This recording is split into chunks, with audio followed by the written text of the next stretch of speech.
Hi all, shoulder pleats இருக்கிறது கஷ்டம்னு feel பண்ணுறீங்களா? அப்போது இந்த வீடியோவை சேவ் பண்ணி ட்ரை பண்ணுங்கள். ஃபர்ஸ்ட் ஃப்ரண்ட் சைட் பல்லுவை டேபிள் மேலேயும் பேக் சைட் பல்லுவை நம்மளை ஃபேஸ் பண்ணுற மாதிரியும் வச்சுட்டு ஃபர்ஸ்ட் ப்ளீட்டை உங்களுக்கு எந்த சைஸில் வேணும்னு பார்த்து மடித்து அயன் பண்ணிக்கோங்க. அப்புறம் அனதர் எண்டில் இருக்க சாரியை ஃபர்ஸ்ட் ப்ளீட் மடித்து அயன் பண்ண லைனில் வச்சுட்டு அந்த எண்டில் ஒரு அயன் பண்ணிக்கோங்க.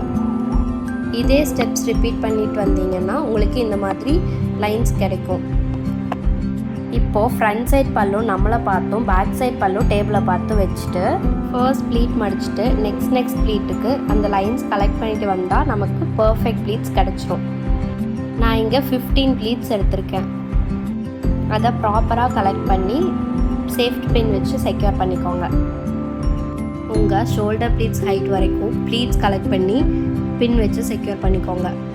சாரீ ப்ரீ ப்ளீட் மெஷர்மெண்ட்ஸ்க்கு ஆல்ரெடி வீடியோ போட்டிருக்கேன், செக் பண்ணி பாருங்கள். Stay tuned for chest and centre pleats. Thank you.